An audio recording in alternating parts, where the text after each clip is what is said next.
You are listening to an Unlocked New Models episode.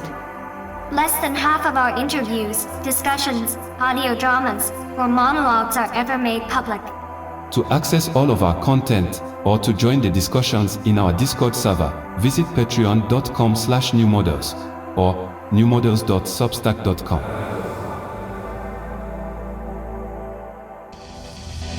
You're now listening to New Models.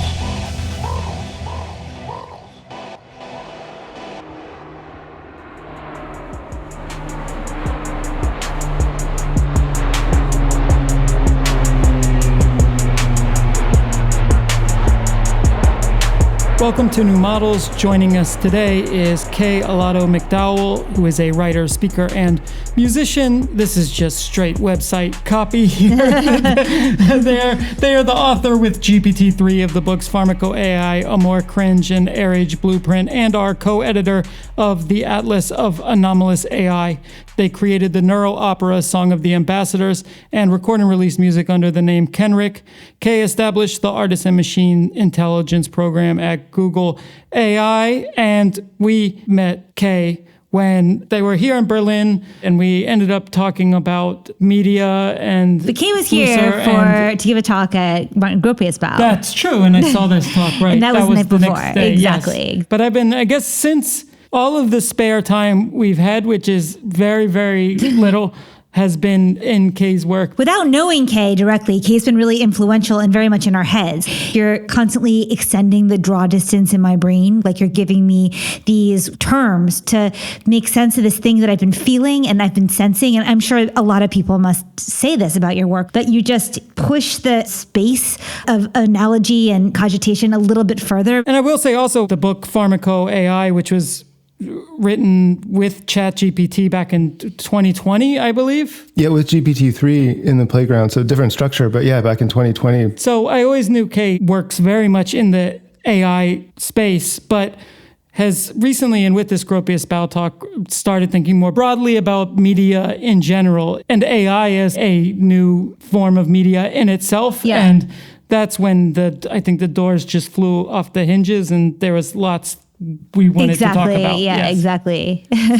So, well, welcome. Thank you. Yeah, that's really good to hear, because that was a very deliberate choice in this essay and lecture for Gropius Bow, was to try to just do media theory with AI. That's not, like you say, it's not something I've really done before. I mean, you could say what I was doing was media theory, but I was really more like in the medium and not standing outside of it, trying to understand it. So I'm glad to hear that, because my intention was to put a handle on something that was kind of hard to grasp by writing this essay. Yeah, and I feel like we should take a moment to just maybe even sketch out that general theory, because it will be such a good framework for all the other things we'll talk about in this conversation. Yeah, I feel like by naming this neural media, you sort of allowed us to do the paradigm shift we needed in order to make sense of it. I mean, actually, before I bumble through it, could we ask you to just very simply lay out your taxonomy of media, the advent of broadcast media to the present? Yeah. I had been working with this taxonomy that came from Fred Turner at Stanford, which basically makes a distinction between broadcast media and what he calls surround media. I renamed that immersive media and then added network media and neural media to the categories. So there's 4 categories that I'm working with: broadcast, immersive, network, and neural media. And they roughly each have about a 30-year time span from when they are conceived to when they become normalized and common. So broadcast media is 1920s to 1950s. That's radio and television. Important thing about each one is the way that it influences subjectivity. And so the structure of the medium itself has a profound influence on the psyche and the subjecthood of citizens, of people, of nations.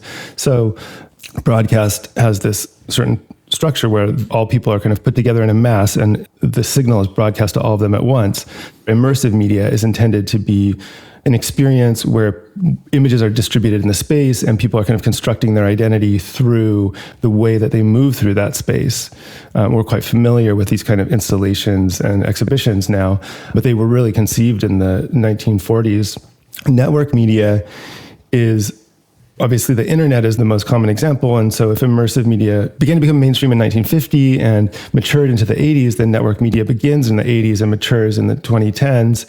And, that's a decentralized or circulatory space where we're passing mimetic information around and constructing our identities in a fractal way.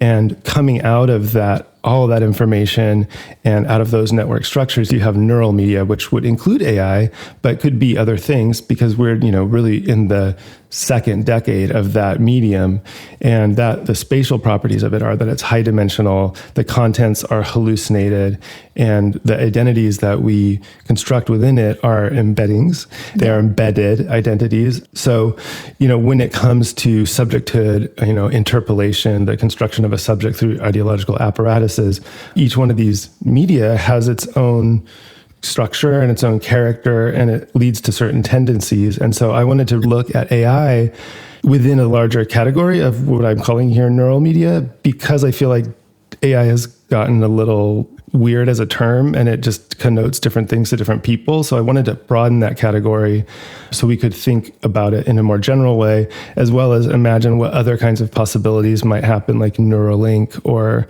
who knows what else.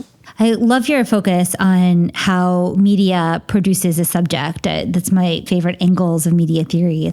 Could you reiterate what kind of subject then the network media produces, and what kind of subject does this neural media produce? Could you gloss that for each of the categories? I would also say maybe the term immersive media, maybe you start to think about, an immersive Van Gogh exhibit, I guess. But that's it. That is one, but it's also a degree of mono-channel broadcast to multi-channel everywhere broadcast to networked flows of broadcasting. Right. That's another simplified way, I think, maybe to understand the arc of what's changing, but we get to that through the kind of subject that they imagined these different kinds of medias to produce. Yeah, that's exactly the intention. So the Committee for National Morale, the Roosevelt administration in the U.S. formed in 1939, which included Margaret Mead and Gregory Bateson and many other people, produced this idea that there could be a new kind of medium that would be able to influence the American character, which they perceived to be fundamentally anti-authoritarian to some extent. So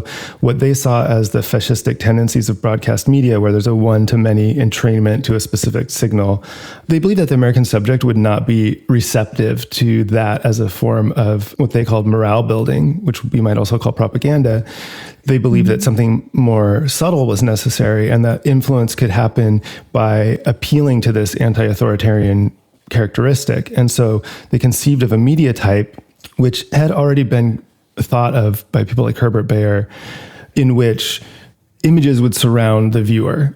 So they could choose how they wanted to construct meaning within an already curated set of images, but within that they would have this optionality or this choice to construct their own meanings out of this. So this Edward Steichen's Family of Man exhibition is another classic example. The American pavilions that were, traveling around the world with Charles and Ray Eames films projected on multiple screens. It really is going from single channel to multi-channel, but the construct around it is that this multi-channel environment is one in which the viewer has more agency to produce their subjectivity.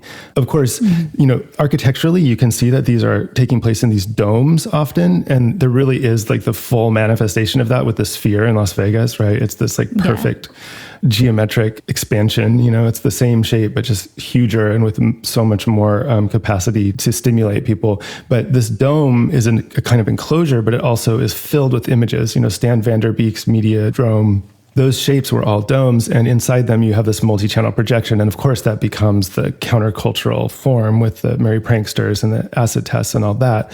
So this notion that you have to move through it and experience it, what's produced is an experience, and then the subject within it is constructed. And because it's constructed out of options, this is, supposedly more democratic. As Julian was saying, that multi-channel environment is then distributed through networks into smartphones. And so rather than thinking of it as the media surround is enclosed and then kind of ends up on these small points in the world, it's actually that the media sphere just goes everywhere. The circle kind of explodes and these spores are now everywhere. And we're always in training to a combination of multi-channel signals.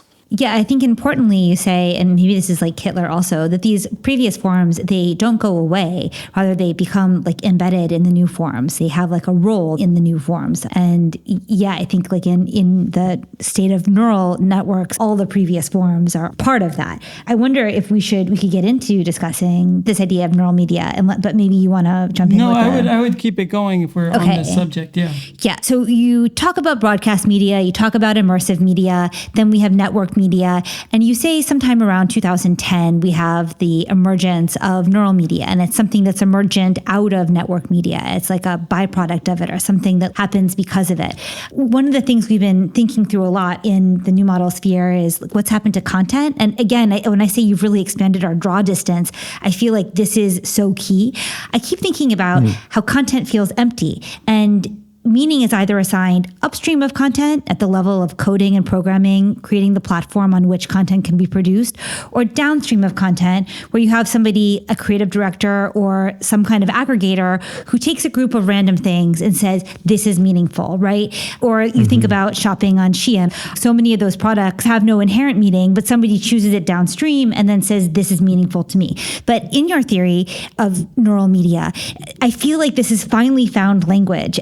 Maybe you could speak a bit about the relationship of what we usually call legacy media or traditional media, the kind of content that is produced by the New York Times or Vice or Pitchfork RIP or this kind of content production, and think about the thing that neural media produces. I know you speak about it as producing not content, but high dimensional space. And maybe you could set up that relationship, because that was a huge unlock for me reading about these terms in that framework.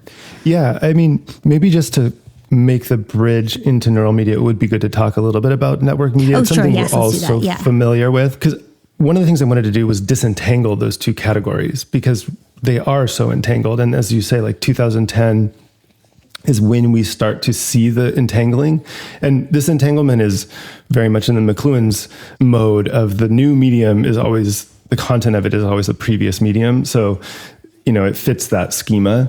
But so, if this immersive media becomes network media, meaning it becomes home computing and the internet, what are the properties of that? Specifically that regard that period of 1980 to 2010, because neural media does emerge out of it. And I think the thing I identified as distinct within network media was its circulatory nature and the mimetic quality of the contents. So if we kind of zoom out and say, like, what makes the internet, what makes, versus AI, it's the fact that we have to do the circulation, and that our role in it is that we're nodes circulating content and moving it around. We're inside the network as nodes, as a single node, and we're pushing this stuff around. And of course, what it optimizes for is virality and mimetic reproduction. So, in terms of content, I'd say the meme is the perfect expression of network structure. Like it lives to be circulated. I think it's good to make that distinction, because then we can say with neural media in 2010 really is when the timeline becomes algorithmic. And it's also when you start to get AI running in the back end of things. So we've been in a relationship with AI in terms of how we consume media for over a decade now, in stronger or weaker degrees, but we're only seeing it bubble to the surface now with chatbots and generative imagery. And so when I talk about the space, just to be really explicit, in the taxonomy, I have each type of media, and then there's the time period, there's the space that it produces, there's the type of content it produces, and there's the type of identity it produces. With neural media, I refer to the high dimensionality of the space. And I've been trying to look for metaphors within neural computing and AI that are true to the structure, the mathematical structure, and the structure of how we experience it, to find ways of expressing and understanding it that really do go to the roots of the system rather than looking at its surface effects, because they're quite phenomenal and they can be a little distracting when you think about like what is actually happening inside the system. So the mathematics of it are that it's a high dimensional space. The layers of a deep neural network, each of the points in those layers are dimensions. And when you look for an identity for a piece of content or for something that's recognized exists as a as an embedding. So you could say like there's an embedding for this book or this image in this neural net. And so I think the metaphor really applies directly where we are now in constructing identity, or at least this is my hypothesis. We have some time to see if this is true or not. Our identities are embedded in this high dimensional space because that's what the systems are reflecting back to us. So right now we look a lot at content. We're seeing hallucinations is the technical term for it. And it's come to mean things that are not true that are said by a bot, but it really just means any kind of internally generated material inside of a network, inside of a neural net. Just like if we hallucinate, as we often are doing, our brains are generating our experience from inside. It's not purely coming from outside. And so that's what a hallucination is. And that's really what these processes are, is hallucinations. So the form of content of neural media is hallucination.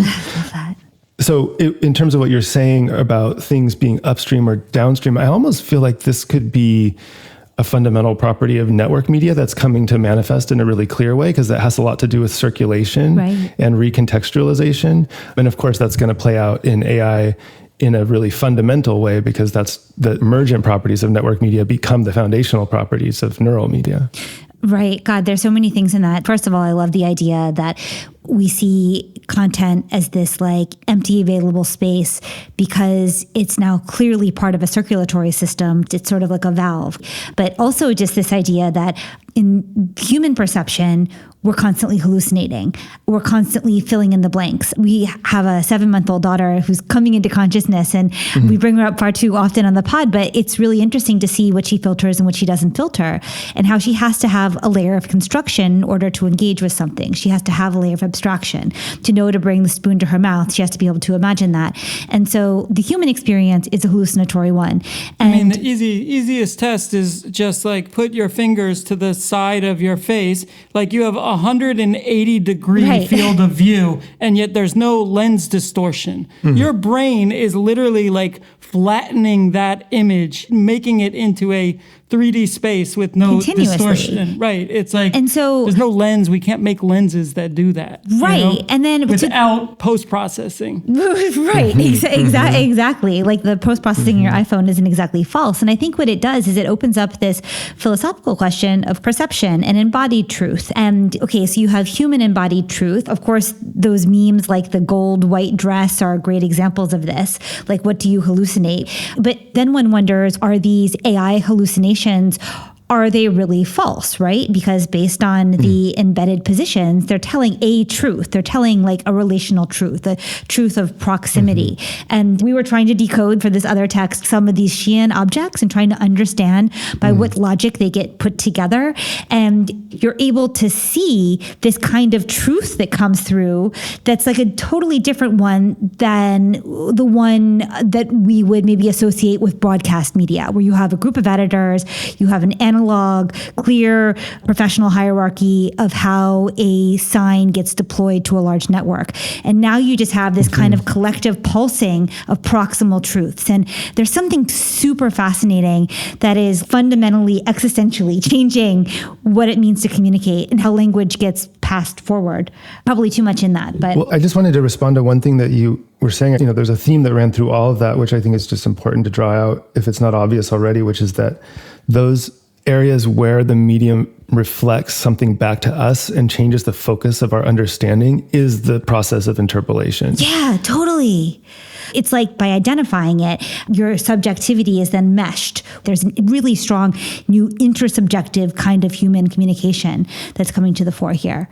And the way that you were talking about it really made it clear, because you're saying, like, when I interact with this medium, I'm thinking about this. I'm seeing how truth is intersubjective or relative, or I'm seeing how my position within this embedding, or I'm seeing the kind of hallucinatory nature of this thing. But the thing that I kind of wanted to get to is, in the writing and thinking about this, is that this is a deeply structural property of the physical and computational system, and that's why if you look just at how broadcast media works physically, people aggregate in a room, they're pulled out of their community into a living room and they stare at a screen. It's a single source with a bunch of physical bodies gathered around it. And this kind of structuring goes all the way down to the computational level as well. And that's where you get these focal points around, hallucination or thinking about reality as something that is now, partially hallucinated. It was always that, but we didn't think about it that way until the medium was there showing us that. God, that's so beautiful. I mean, you speak about this in your piece too, about how media always constructs space as well as information, and the two are inseparable. Thinking about families gathered around their TV at certain times of the day, but then upstream of that, you also have structures. You have big, the Condé Nast building. Think about like the structures of those editorial offices, or where the design is usually between the publishing side and the editorial side. And like, we didn't really think about it being that significant until now, when you have this embedding, although it's abstract. I mean, should we actually take a moment to say what embedding is in a very simple way? Sure, but I also though wanted to ask if it's possible to have a practical example of neural media, how it would operate with the audience, what it would look like, how it would work, just to put some kind of toy model to this speculation. I think it's a really good point. So, if you're an early adopter, you're probably like seen it all already, but a good example would be a chatbot like ChatGPT. It is a chat interface, just like you would chat with a friend. You write something into it, perhaps a question. I mean, this is also one of the important things, is what's motivating us to engage with these things, right? Like, why do we use them? A lot of times it's to get information, to answer a question, and it responds by generating text. And of course, there's not a person on the other side, it's a machine. A year or two ago, we would have really focused on maybe the idea that these are predicting sequences and these are the next token predictions. These are the most likely words to occur within the probabilistic space of the AI model. But now it's all kind of covered over by the interface, and it's really even trained to be a chat conversation.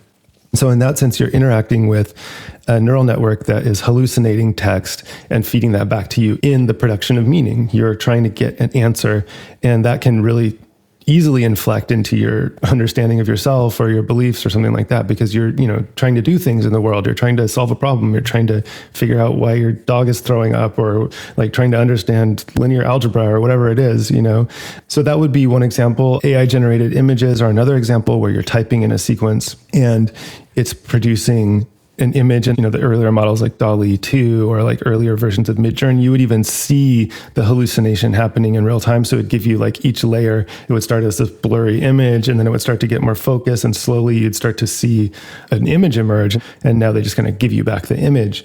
But the hallucination process was more clear, so you could kind of see it feeding back on itself a little bit. I think it's worth also pointing out that the broader category that I was trying to create could include things like neuroscience or pharmacology. I also like to connect it with ecology because of just the way ecosystems work.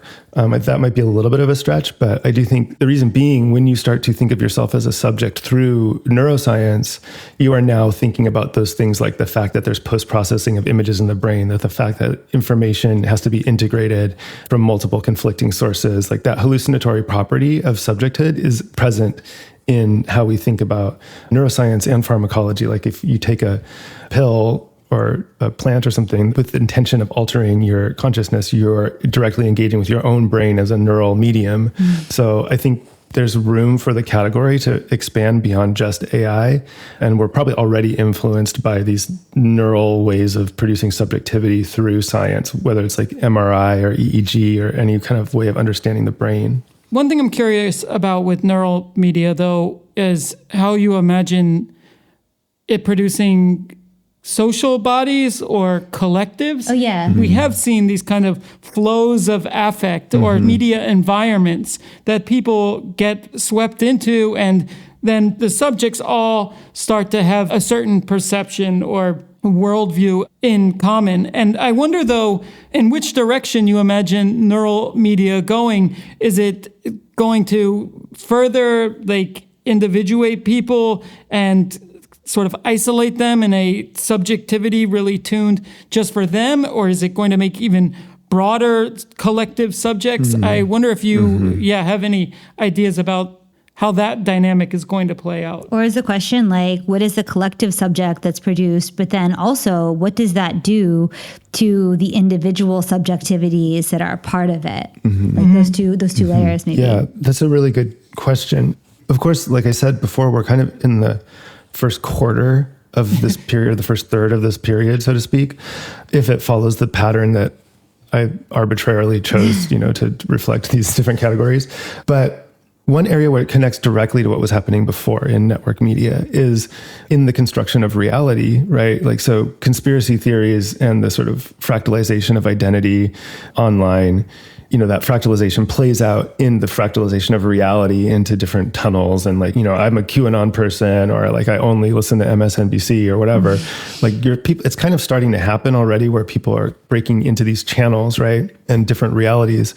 But what's different about neural media? One is that it's generative, right? It's constantly generating. So I think we're starting to see, the reason I point out that we're in an early phase is because I think how we deal with the breakdown of reality through images, or the breakdown of like the image reality, is going to determine part of these things. So does that mean that we are designing systems for validating ground truth via the ways we've normally done it, like through institutions or through science or through belief systems?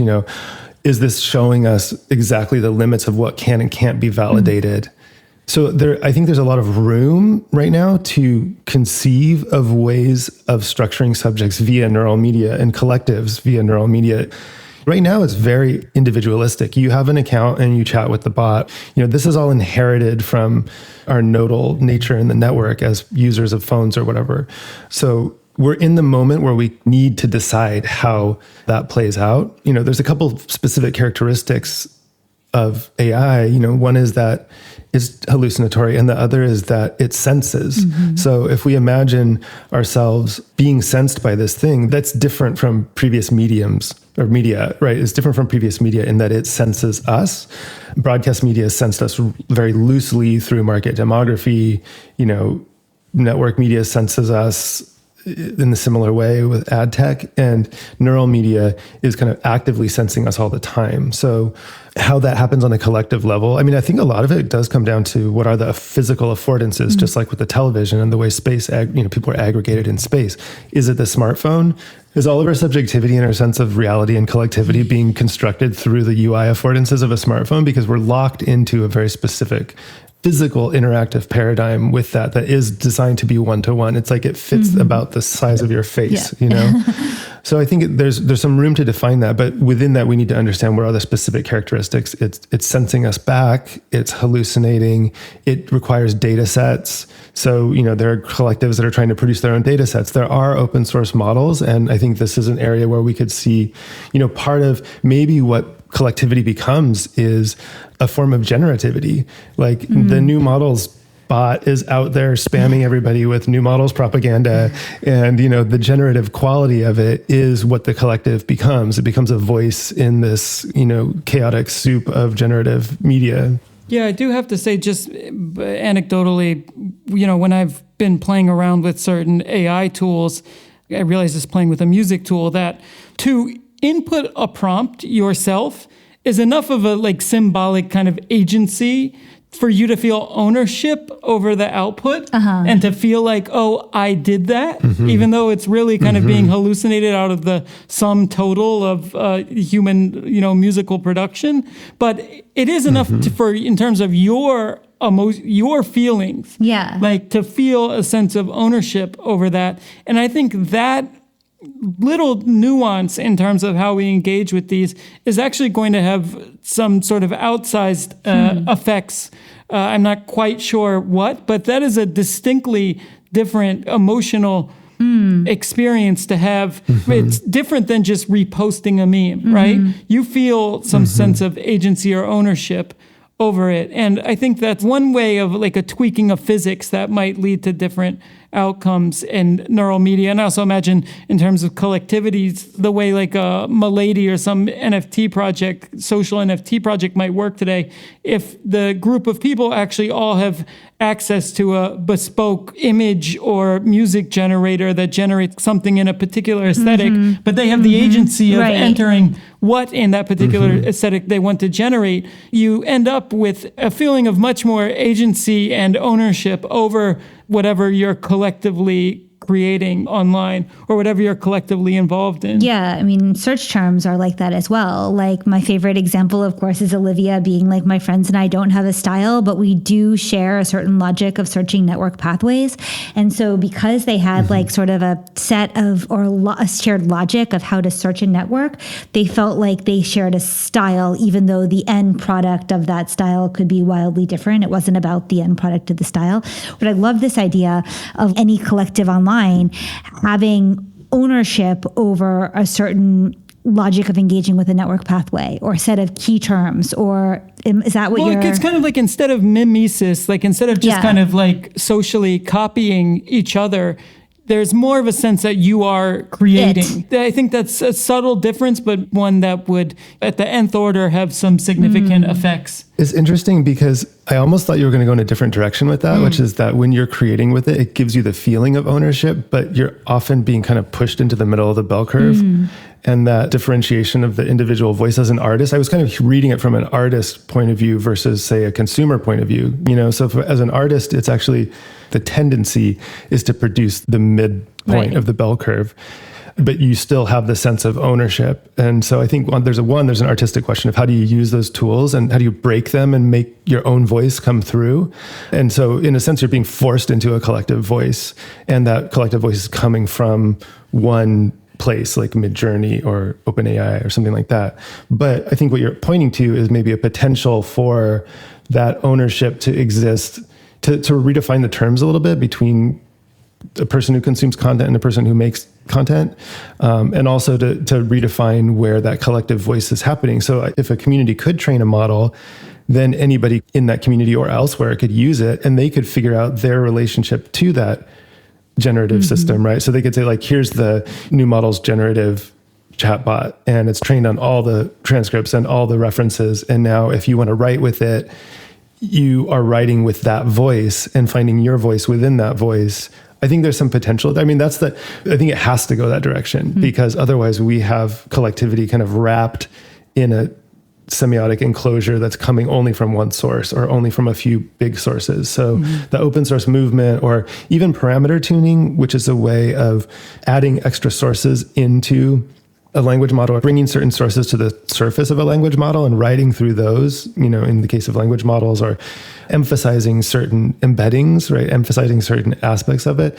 Even doing that is a way of creating a voice in that. But the question of collectivity and voice is super, super interesting in AI, just because it aggregates so many voices. And the question of who's speaking when one writes with it, it's an important one. But the fact that it forces us to ask all these questions is, again, one of these structural properties that inflects into our subjectivity and is a defining quality of the medium. Yeah, I mean, I imagine, well, there's just going to be, you know, endless bespoke models for generating particularly images or music. And that's how I imagine a collective voice developed through this model with people in the collectives creating in the same kind of vernacular. I mean, you just imagine like Milady is built around a posting style and an aesthetic, right? If you think about the posting style of Milady, in a way, it's already like a kind of embedding, in that I know I'm using that the wrong way. And maybe, again, we can get like a definition of how it actually works in a neural network. But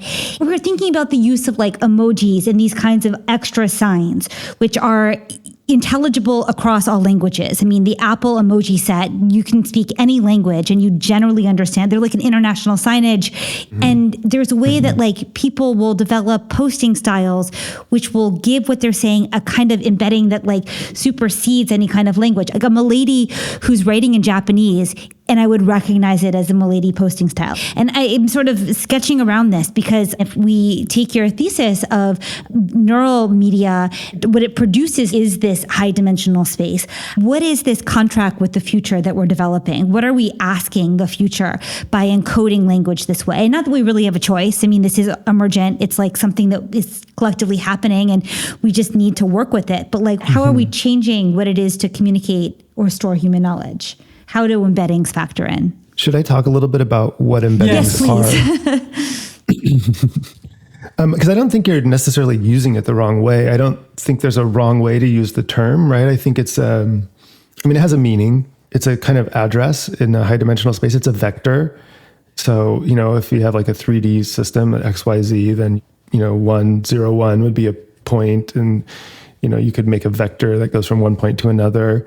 And that's essentially what an embedding is, correlates to some kind of stimulus coming in. Say it's an image recognition system and there's an embedding that represents a particular car or something like that. As the neural net senses that, certain vectors are activated, and that is the embedding for that thing. It's a type of identity that relies on that space being there to be able to say, like, this location on this map means this. So to talk about style as a kind of embedding, there's literally been a field of machine learning called style transfer, where you could take an image and then reproduce it in the style of like Manet or whatever. So the idea that style was essentially a kind of embedding is a real thing. In the framework I created, the notion of a subjectivity influenced by neural media is one that sees itself reflected through embeddings.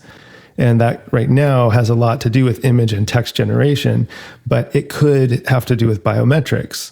It's like, where do I fit in the larger space of health vis-a-vis electric skin conductivity or heart rate variability or EEG or something like that? So finding identity as an embedding within a high dimensional neural space via AI is a quite literal expression of how we would be interpolated by the system. The system would say, because you exist at this embedding, according to these biometrics, you should probably take this medication, or you should probably exercise in this way. So that's a direct kind of entrainment through this very specific location within the high dimensional space that corresponds to the information about us. Trying to be precise about the language because it easily slips into like essentializing yourself via this system.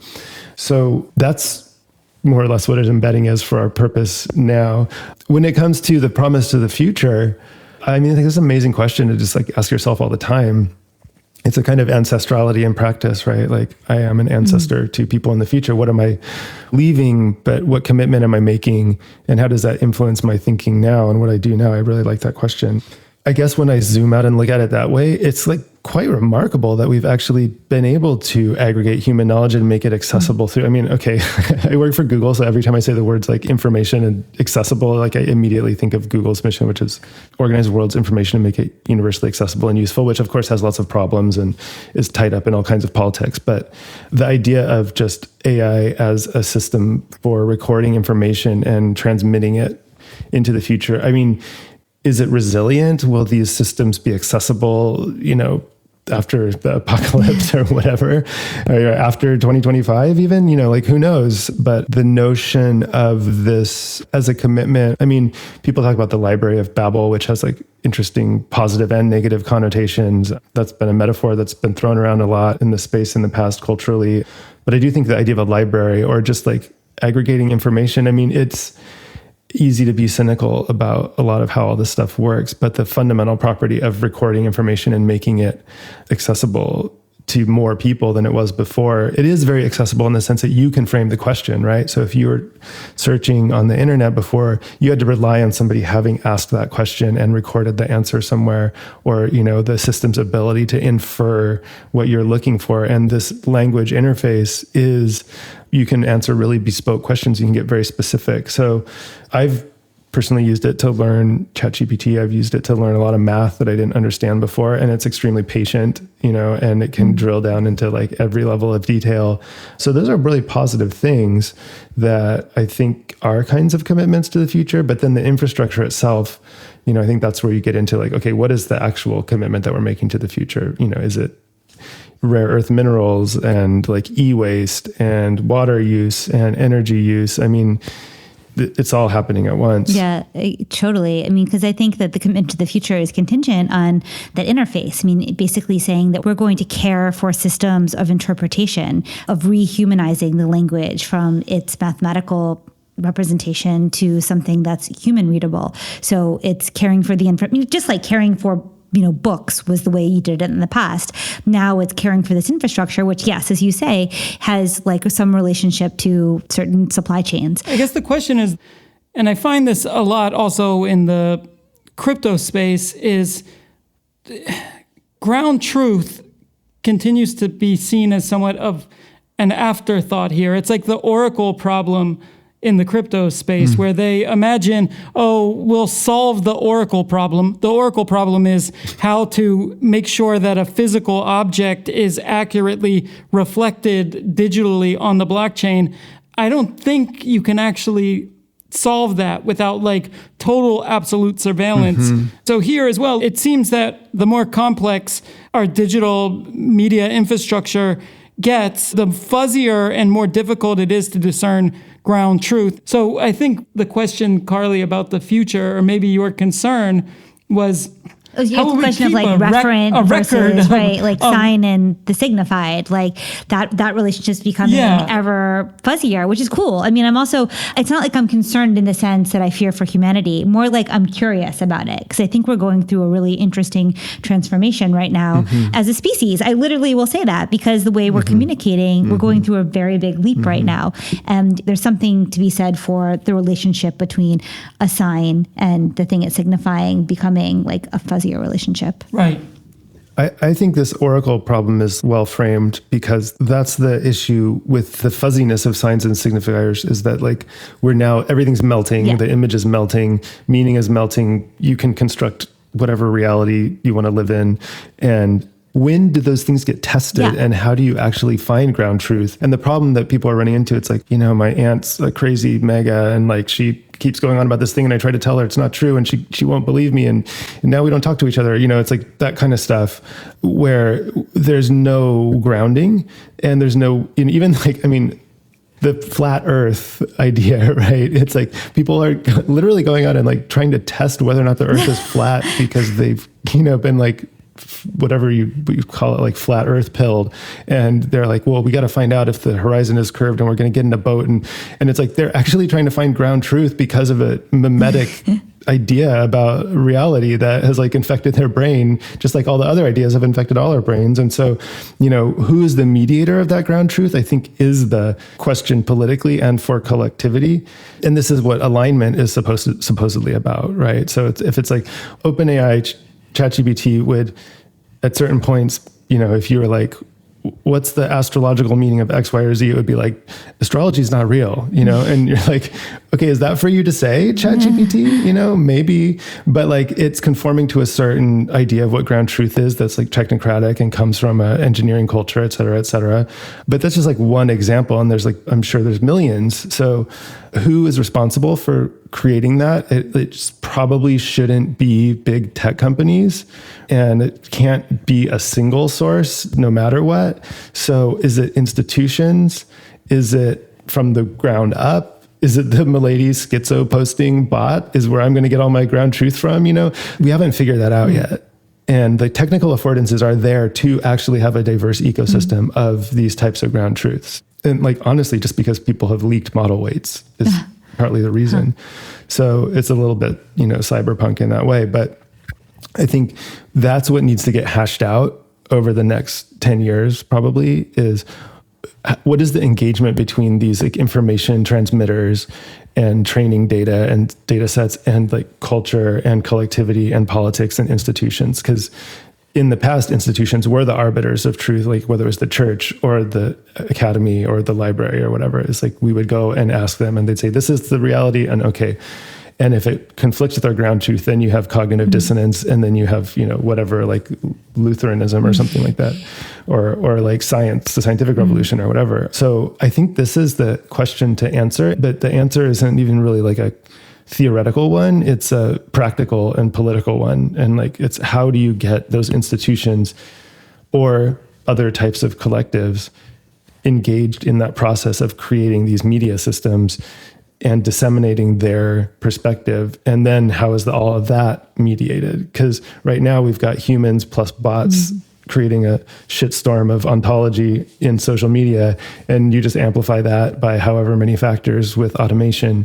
So yeah, I mean, I think we're in for a lot of negotiation of that stuff, but it's quite social and it's quite political, and it actually is really grounded because it's just people and bodies and knowledge, like trying to sort it out as people, not necessarily as automated systems, you know? Because I think what you've been thinking about, Carly, is like, who in this future is going to be recording an accurate and legible history for like a baseline. those who follow us, right? Whether or not you agree with it or not doesn't matter. I mean, books still exist, luckily, but you know, it seems like academia is being challenged. All of these sort of institutions of stability. Yeah, we're of course in the United States, we're in an election year now, and everyone sort of senses that things are being arbitrated by something that's not the government, and also not just by the people, but by like a different kind of structure. And again, I think your thesis around neural media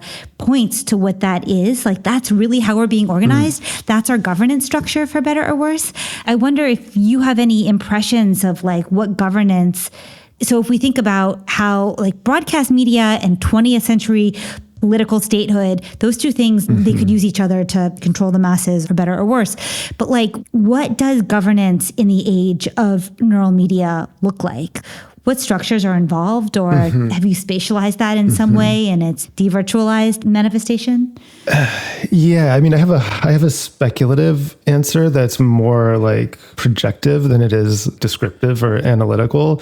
So in my last book, this term emerged from the conversation I was having with GPT-3 about ecology and pharmacology and AI and neuroscience. And the term was symbiontocracy, which was happening inside of a discussion around like, what does it mean to sense the environment? What does it mean to think of ourselves as ecological subjects? And so this is the area of hope that I have. And I may be forcing this to happen in the theory a little bit, but I kind of see it as the reflection of ourselves through a sensing system as embedded identities is a kind of ecological subjecthood. So I'm kind of like looking for the joint there. I think like we could possibly create that joint and force it into existence. I mean, it gets into the idea of like ecology and how it's understood and how it interfaces with economics and how it's like erased through negative externalities and all these kind of systems, and the way that we're being forced to reconcile with that.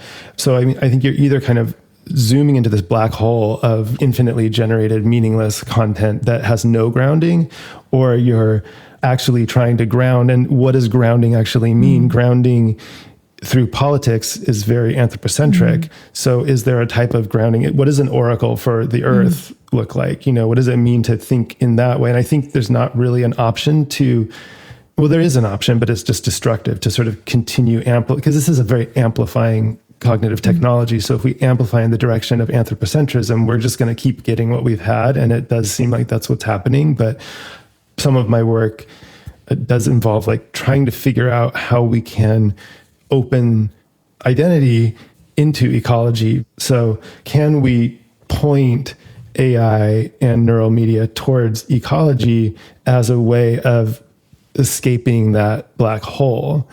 Because I do think it's kind of the only way. And so, I mean, in my more utopian imagining, the governance structure is symbiontocracy, or governance by and for the symbiont, which is us in relation to non-humans. It's a bit of an extreme picture, I think, you know, and I'm giving you the utopian version of that. Is there like a messy middle ground? Yeah, I guess we have to slog through that to find out what happens at the end. I love that, though. If everything is a kind of embedding, then it's possible for these different intelligences to find some kind of common language. And I mean, cross-species communication is theoretically possible, right? Do you know if there's been any advances in decoding what animals are saying, other species? Yeah, I mean, SETI, this is a group that like I'm connected to through my work. SETI which is CETI, it's like a cetacean communication project. They have recently published some papers and made some breakthroughs in understanding the sperm whales' expressions. So they're finding specific tones, and it's possible to understand like correlation of tone to meaning in some way.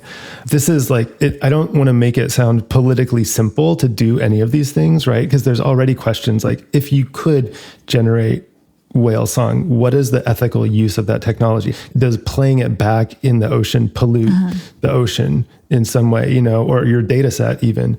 So it's like not a simple thing by any means to open that can of worms. And in a way, the idea that we can sense the environment immediately, of course, it's going to be, people are going to try to capitalize on that. So it's like, if we have an oracle that can sense the environment, what does that mean about our economic systems? Are our economic systems able to digest that information without destroying everything? So it's a utopian answer in the sense that like there's hope and possibility there, but also in the sense that like getting there is extremely complicated and seems to go against everything we've done before. But that's what transformation is. That's what change is. So I think the reason to bring that up in the context of this media framework is we are in the beginning of a specific period of media. And if we invest in certain things, we can potentially have a better form of understanding of the world, of nature, of governance, et cetera, versus just following kind of like the easiest path. Yeah, that's a really helpful framework. The tech world generally seems to be dominated by a kind of disembodied instrumental rationality where like the human body is seen as a kind of vestigial organ to be transcended beyond, and where there's kind of this belief that nothing is ineffable and everything can be accurately modeled in code, which if you think about it is like kind of a new religion because it's like we're implying like a code-based monism. Kay, your work though doesn't really share this perspective, I believe. And I wonder if you have a sense of, I don't know, the philosophical or scientific basis that is used to support this kind of like code-based monism, because I always thought like garbage in, garbage out, and every model is wrong, but some are useful, were considered absolute truths, but that doesn't seem to be the case anymore, and I'm kind of confused about that. I mean, we think about these AI models are just built on like what was put online, and that's actually kind of a narrow slice of the totality of like human interior experience or actual cognition. And so I guess really I'm wondering if there's like a tension or clash between more embodied frameworks and this kind of disembodied code god framework that seems to be like really dominant in the tech world. Yeah, I think there absolutely is. You called it a philosophy, and I think you might be giving it more credit than it deserves in calling it that, as you know, saying that, is there a philosophy at the origin of this?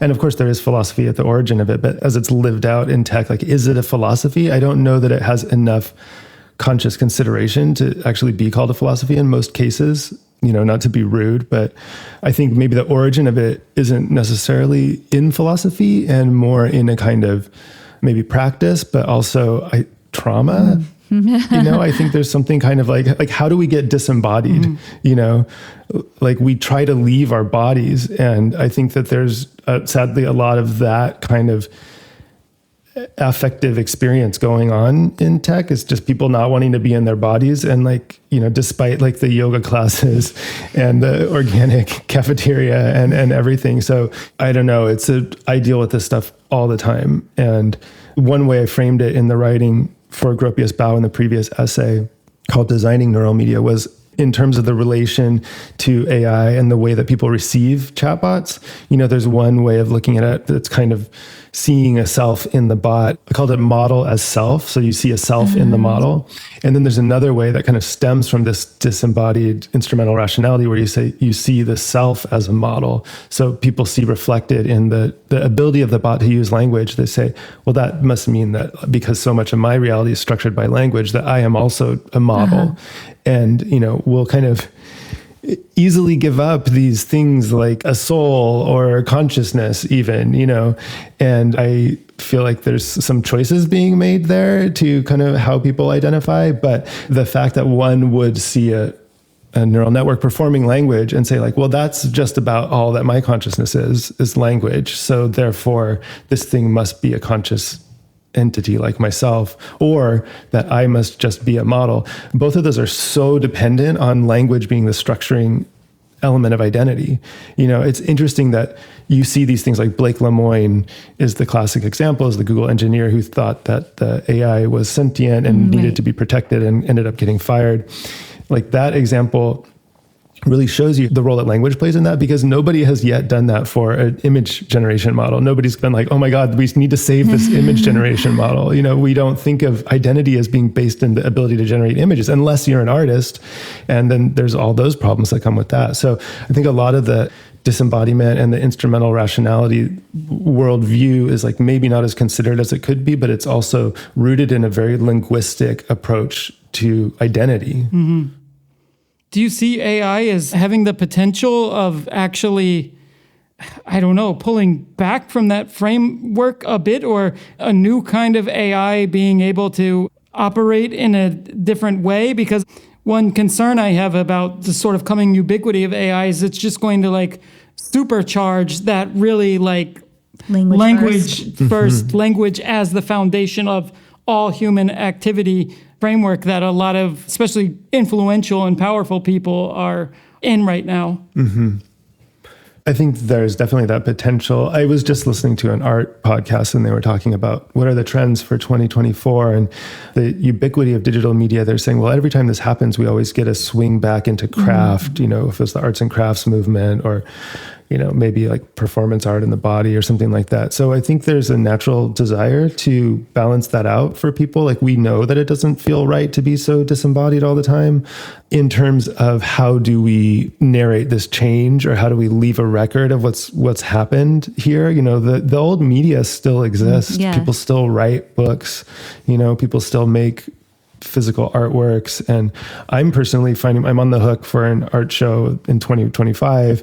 And I'm like very personally interested in physical traditional media because it feels really novel and exciting in a way when you're surrounded by all this stuff. Like we can see different things in it now, maybe by kind of, it's like we're going from the like sauna to the cold plunge or whatever, It's true. I mean, it's alleviated of certain duties, like print media no longer needs to know how to distribute itself the same way, because network media is handling that, and then soon, neural media.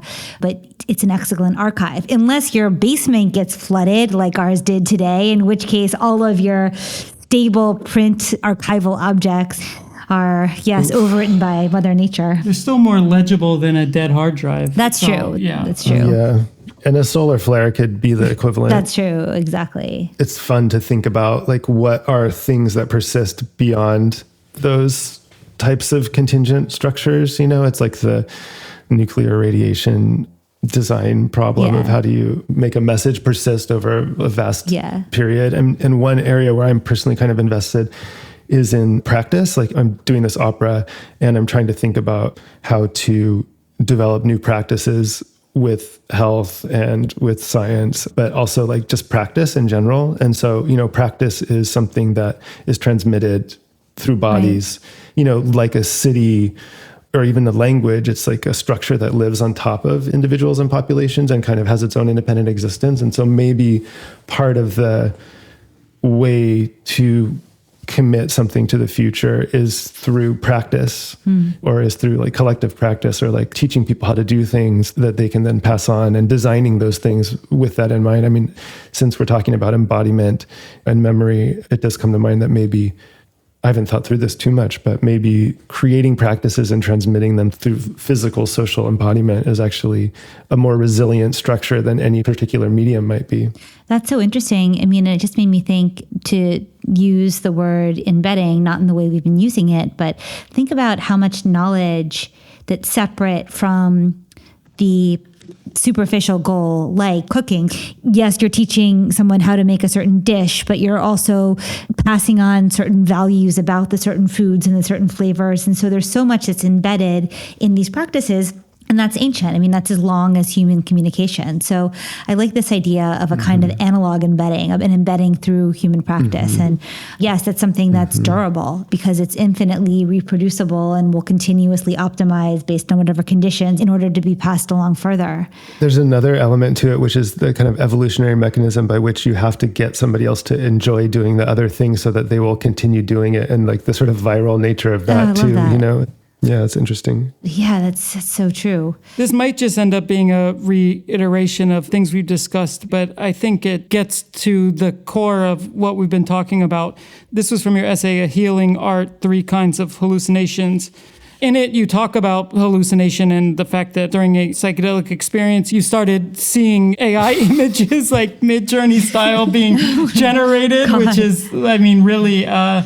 kind of unsettling, I think. But you talk about this as a way to make clear the way our use of mediums really change the deepest parts of our brains. And towards the end, you write, I'm concerned about this change in subjectivity.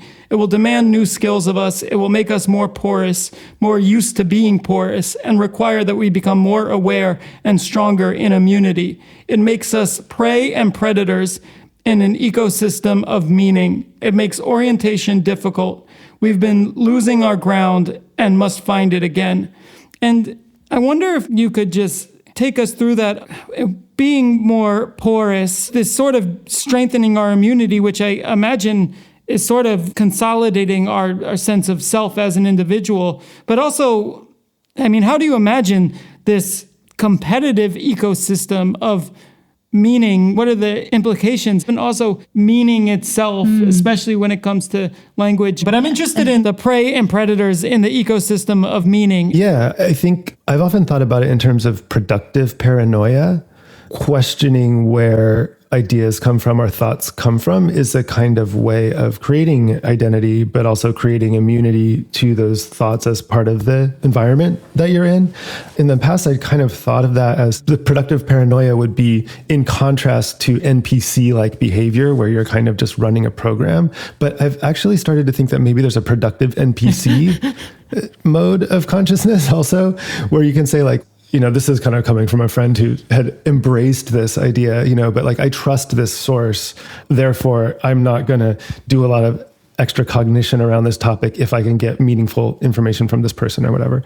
So the point being, in both cases, that it's productive, meaning you're consciously aware of doing that and you're doing it towards a specific end. Like being paranoid can be all-consuming and can ruin your life, or it can be being aware of subtle influences in your environment and gaining more self-consciousness and choosing to act with more information about what's going on in reality. And the point where it becomes unproductive is when it's too hallucinated, you know.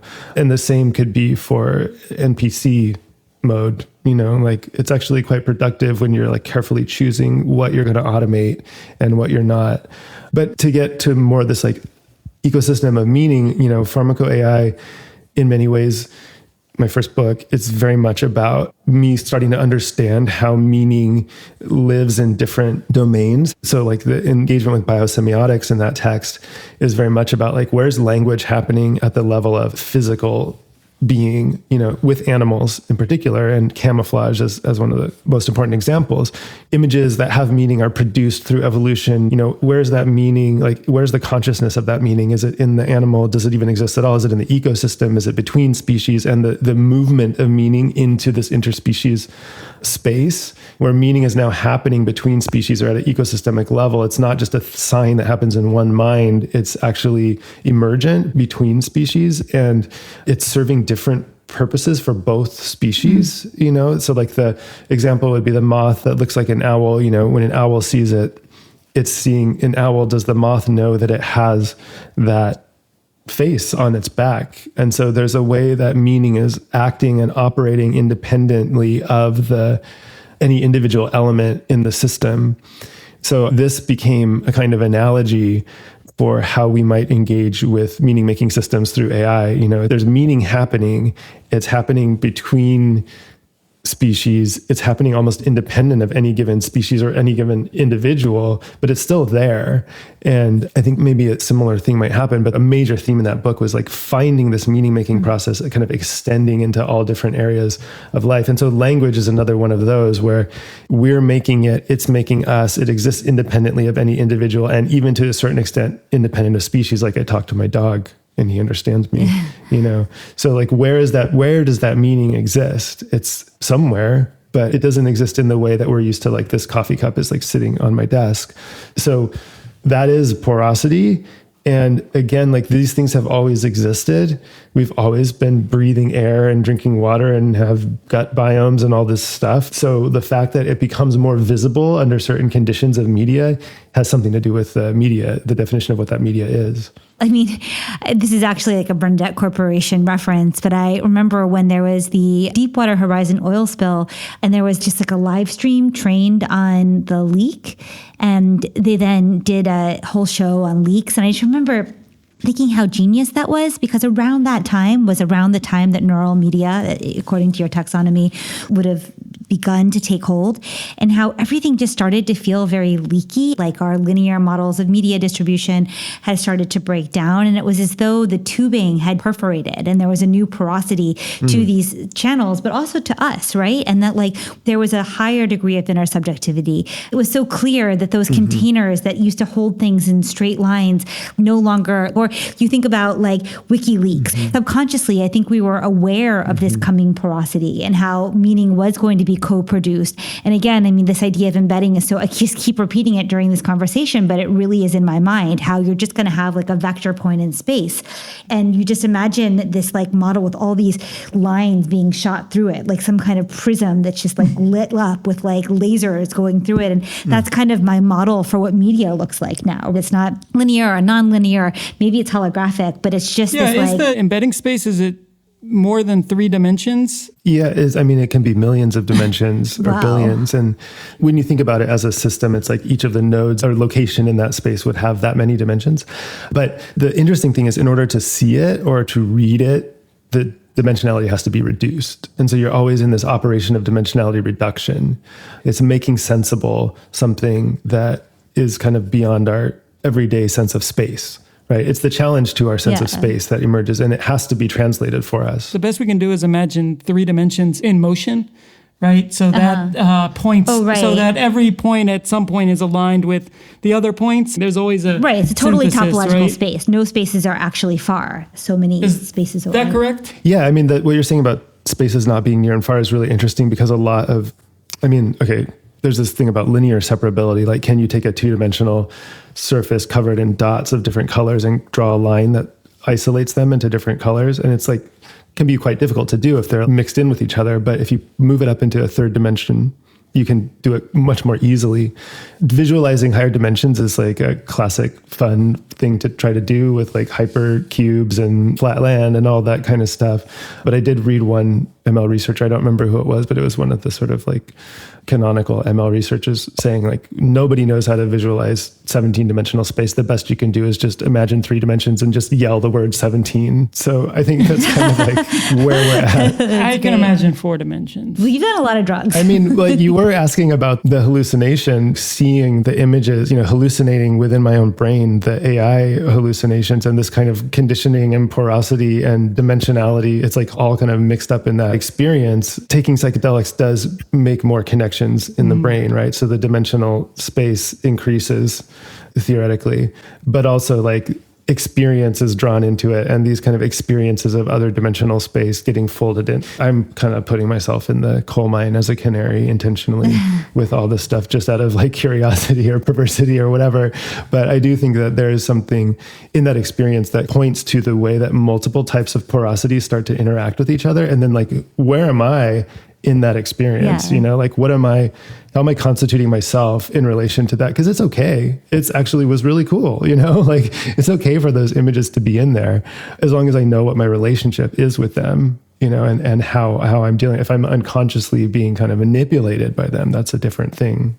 I mean, it does just make me think about how there was so much discussion about Web 2 media reinforcing a neoliberal structure. And in a way, that's true. You had to work for likes or whatever, the attention economy. But what was really happening was this super intersubjective ego that was being produced in that. So we went through this neoliberal stage, and now whatever's emerging now, as you say, like symbiontocracy. Yeah, like that's just, it's really different than a neoliberal structure. It's one where everything is interpolated, and maybe there's something else that's hopeful in that. And of course, the alternative is the price of a banana you're buying 10xing right before you buy it because AI trading bots bought all the shares of that banana right before you bought it on Ethereum.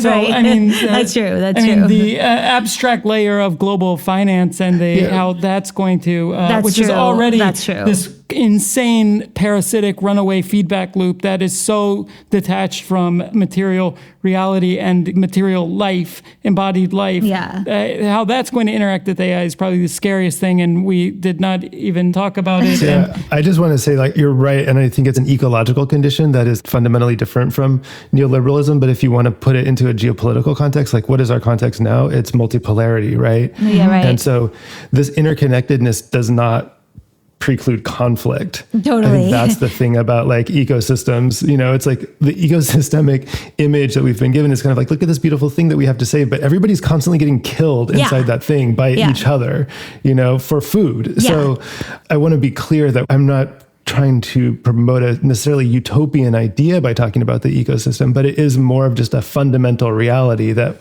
we're becoming more and more aware of. So the sort of like connectedness, the singularity of the planet is a space where, we need to find peace between humans, but it's also a space that's always had this conflict in it. And the conflict is part of evolutionary mechanism. It's part of all these different things. And so the role that AI plays in that, I think just being aware of it as a symbiotic system, it gives us a clearer picture of what it is. Thinking about our governance in terms of symbiosis can bring about better outcomes for more people or more beings, for sure. I don't think we have a good way of relating to some of the necessary conflicts that are part of ecosystems yet. You know, we haven't figured out what that means. That's very true. And so yeah. This like predatory finance is like one of those characters that emerges inside that ecosystem to come and feed on the things that are available. And just like AI, you know, looks for emergent resources that it can use.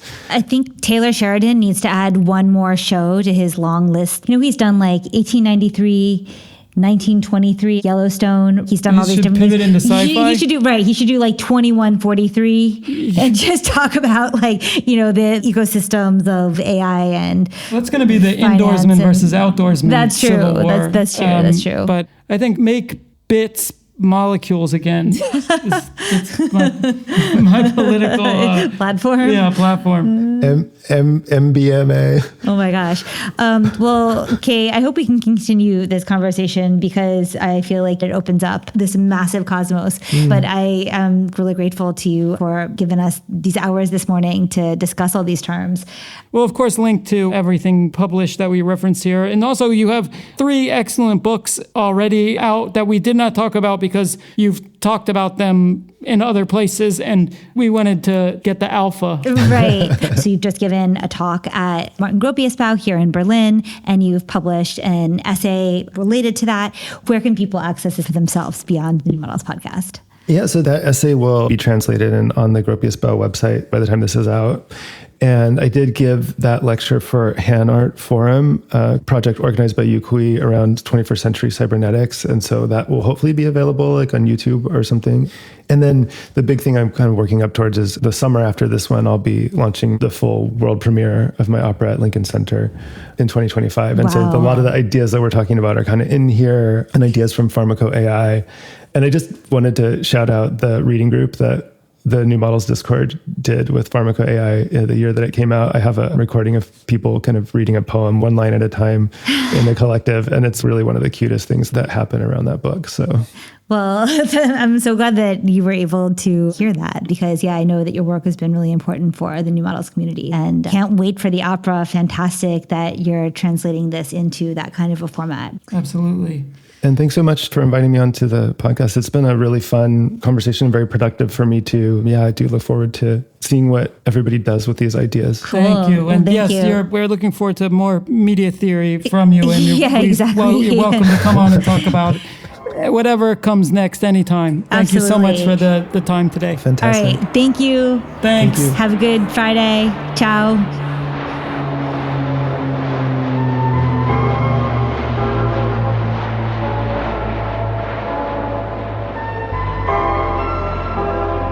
Thank you for listening to the New Models podcast, and thank you, Kay, for coming on the show and sharing this essential new work with us. You can read Kay's recent texts on neural media via the Gropius Bowel Journal, which is linked in the show notes. If you're new to New Models, welcome. This may be New Models episode 76, but as a subscriber, you have access to our archive, which includes over 200 episodes, including interviews, essays, radio plays, and special reports. You can see an overview at newmodels.io/podcasts. And if you're a longtime member, thank you for making all of this possible.